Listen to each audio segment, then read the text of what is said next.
मेरा प्रश्न ये है कि जो आने वाली युवा पीढ़ी है, हाँ। जो बच्चे हैं, जो देखते हैं, तो उनका विश्वास, हाँ, आने वाली युवा पीढ़ी गर्लफ्रेंड बनावे, बॉयफ्रेंड बनावे, जहर जैसे व्यसन करे, गंदे आचरण करे, भगवान पर श्रद्धा करे तो नरक जाओ, दुर्गति भोगो। अगरबत्ती लगाने से हमारा प्रारब्ध बदल जाएगा? इतनी बड़ी तपस्या है, पाप किए हो तूफान जैसा, पहाड़ जैसा, और अगरबत्ती के धुआं से पहाड़ उड़ाना चाहती है, उड़ जाएगा क्या? पाप करते समय सोचते हैं भ्रूण हत्या, गर्भ हत्या, बलात्कार, चोरी चोरी, नाना प्रकार के पाप करोगे। जब वो फलीभूत होंगे तब श्रद्धा करो भगवान पे, अश्रद्धा करो, भोगना पड़ेगा तुम्हें। अगरबत्ती लगाओ चाहे धूप बत्ती लगाओ, अवश्य में भोक्तव्यम कृतम कर्म शुभाशुभम। समझ में आ रहा है ना? यह इतना भजन करो कि अपने प्रारब्ध को विध्वंस कर दो, तब देखो। अरे 2-4 माला घुमा लिए, अगरबत्ती लगा, धूप बत्ती है, भगवान को धूप बत्ती चाहिए, भगवान को अगरबत्ती चाहिए, तुम्हारे अच्छे आचरण होने चाहिए। वर्तमान में अच्छे आचरण नहीं है। ईमानदारी से बोलो, जितने लोग बैठे हो, इस जन्म में अगर तुमको न्यायाधीश तुम्हारे कर्मों का आचरण का बना दिया जाए तो तुम कितना अपने को दंड दे सकते हो? खुद न्यायाधीश बन के देखो तुमने कितनी गलतियां की है और क्या दंड तुम्हें मिला? कुछ नहीं। भगवान की कृपालुता की तरफ देखते हो? नहीं देखते हो। अनंत जन्मों से मनमानी आचरण करते लोग चले आ रहे। अब जो उनका फल आता है, अब इस जन्म में 2-4 अगरबत्ती लगा दी और हमें भगवान पर श्रद्धा हो रही। नौजवानों रास्ता इसी बात का ना, डिप्रेशन में गए, कर ली, ये कर लिया, वो कर लिया, यही परिणाम है। अश्रद्धा का परिणाम यही है। तुम अपने आचरणों को ना देखो, भगवान को देखो। तुम चाहो कि हमें खूब पाप कर्म करें और इसके बाद जो है हमें भगवान आकर गले लगा लें, ऐसा होगा क्या? महाराज जी, ये प्रश्न इन्हीं का नहीं है। ये क्या आजकल क्या हो गया महाराज जी, अनुष्ठान, नाम जप और कोई भी साधना नहीं है। बट जैसे मंदिर गए, मेरा पास हो जाओ हे प्रभु, हम पास हो जाऊं, पास नहीं हुए तो भगवान ने पास नहीं किया। पढ़ाई मत करो भगवान पास कर दे। मैंने मांगा कि मेरा बच्चा ठीक हो जाए, ठीक नहीं हुआ तो अश्रद्धा हो गई भगवान से। क्या फर्क पड़ता है? आकाश के ऊपर थूको, कोई फर्क पड़ता है क्या? तुम्हारे मुंह पे छिट्टियां पड़ेगी आके, भगवान आकाश के समान महान है, उनको क्या फर्क पड़ता? उन्होंने देखो, उन्होंने आपको खेती दे दी, आपको बीज दे दिया, अब आप जो बोओगे वो आपको काटना होगा। आपने पसंद किया बम्बूल तो बम्बूल जगेगा, उसमें बोया जो आपने। दाक्षुआरा बोओगे तो दाक्षुआरा, बोते हो बम्बूल, चाहते हो दाक्षुआरा, ये कैसे मिलेगा? विचार करके देखो। करते हो गंदे आचरण, चाहते हो उत्तम फल। हर कार्य की सफलता उत्तम आचरण से होती है, ध्यान रखना।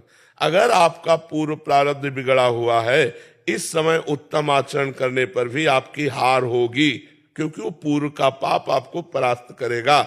अगर पूर्व का पुण्य साथ दे रहा है तो इस समय गंदा आचरण करने पर भी आपकी विजय होगी, क्योंकि गंदा आचरण वर्तमान में दंड नहीं देगा, ये आगे चलकर आपको दंड देगा।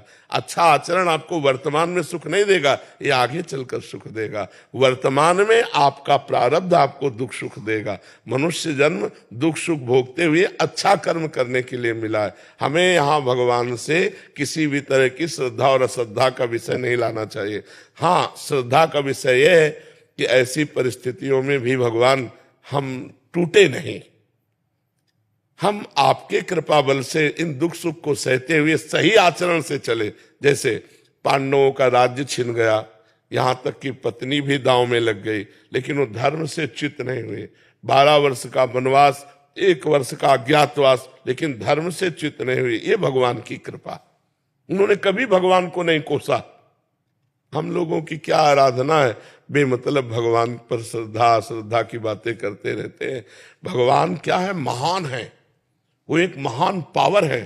आप अब देखो, बिजली को गाली दो, कनेक्शन सही हो ना, आपके बोर्ड में बिजली आ रही है, आपने 2 तार ऐसे लगाए और वो कनेक्शन सही नहीं हुआ, अब ऑन ऑफ करते रहो, बल्ब सही है, तार भी सही है, प्लग भी सही है, बोर्ड में बिजली है, लेकिन वो ऑन नहीं होगी, जलेगी नहीं। क्यों? कनेक्शन सही नहीं। वो पावर है, परमात्मा पावर है, उससे सही कनेक्शन करो, सही आचरणों के द्वारा। पवित्र भोजन, पवित्र आचरण, पवित्र विचार, पवित्र नाम जप करते हुए तो देखो आपके अंदर पावर आ जाएगा। बड़े से बड़े दुख को मुस्कुराकर सहोगे और जय बोलोगे, अश्रद्धा नहीं होगी, जय बोलोगे। देखो, ठाकुर हरिदास जी चैतन्य महाप्रभु के परिकर में हरे कृष्ण 3 लाख नाम जप करते हैं। यवन बादशाह को काजियों ने भर दिया तो उनको बंदी बना लिया गया और कहा गया कि आप यवन कुल में जन्मे हो, तो उनको सजा दी गई 22 बाजारों में कोड़े मार मार करके उनको मृत्यु दंड। कोड़ा जब लगता तो कहते हरि बोल, हरि बोल, जय हो प्रभु आपकी। यह भक्ति, यह भक्ति। हरे कृष्ण बोल रहे हैं, भगवान का नाम जब, ये कोई अपराध है? और दंड उसका क्या है? 22 बाजारों में मार कोड़े मृत्यु दंड।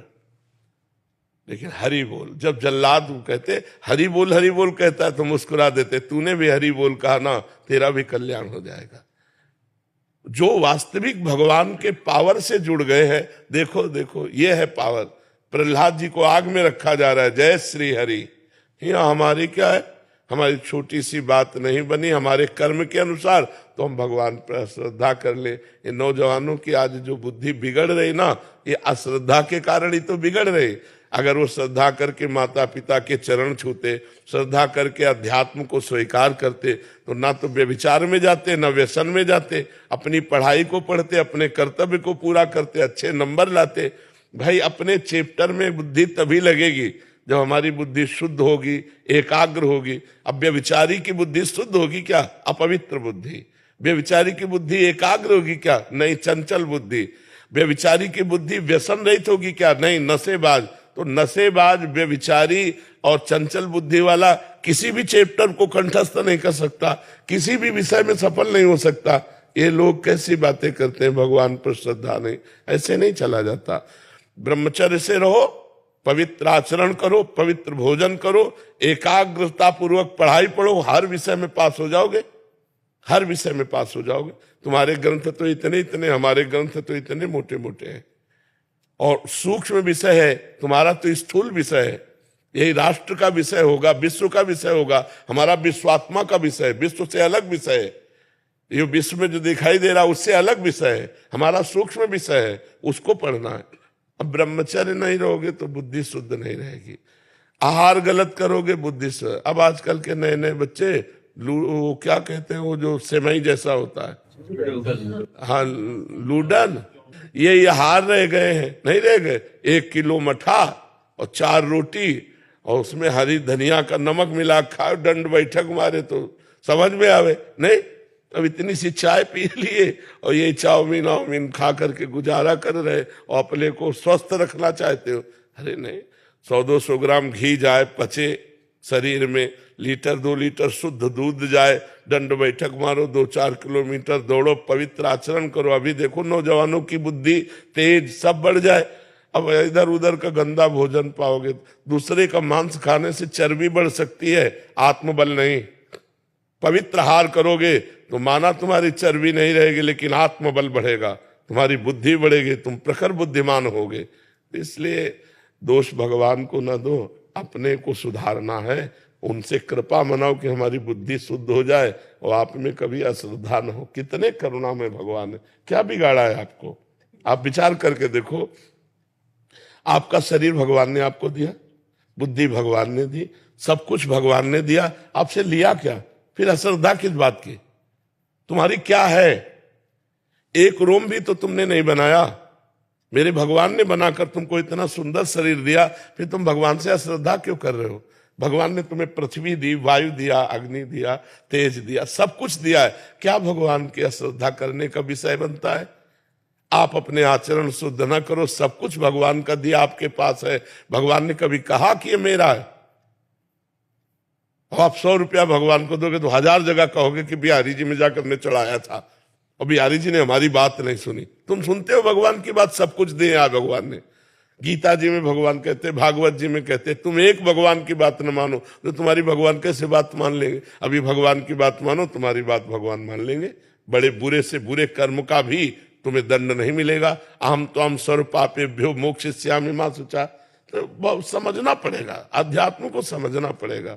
जैसा बोओगे वैसा काटना पड़ेगा।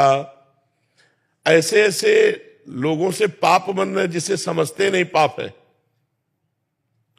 पहले किया व्यभिचार और जब गर्भ रह गया तो बच्चे को झाड़ियों में फेंक दिया, कूड़े दाने में फेंक दिया।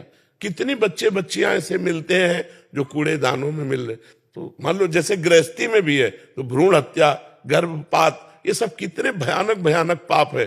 कोई बिरला ऐसी होगी, खुली बात कह रहा हूं, कोई बिरला ऐसी मां बहन होगी जो गर्भपात न कराए। अब फिर उसका दंड, गर्भस्थ शिशु की हत्या बहुत बड़ा पाप है।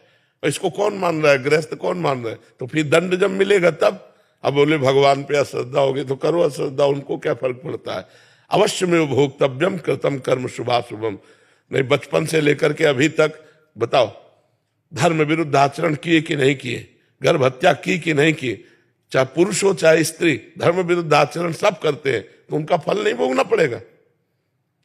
बाद में कहो कि हम मंदिर में जाके कह दें कि भगवान मेरी बात सुन लो। कैसे सुन लेंगे? तुमने भगवान की बात सुनी? भगवान जब कह रहे हैं कि 25 वर्ष तक ब्रह्मचर्य रहो, फिर जब ब्याह हो जाए, पाणी ग्रहण हो जाए, जय जय वर्ष में, तो गृहस्थी धर्म में फिर अपने ब्रह्मचर्य को तोड़ो। कौन रह रहा है? सबसे पहला आश्रम सबका है ब्रह्मचर्य, फिर गृहस्थ, फिर वानप्रस्थ, फिर सन्यास। कोई चल रहा है? अभी उठ के खड़े होना नहीं आता, बॉयफ्रेंड हो गए। हाँ, उठ के खड़े होना नहीं आता, बॉयफ्रेंड हो गए, गर्लफ्रेंड हो गए। अब ये बच्चे बर्बाद हो जाएंगे कि नहीं हो जाएंगे? जिनका उद्देश्य ही अभी पक्का नहीं बन पाया, पढ़ाई लिखाई में जहां माइंड लगना चाहिए वहां गंदी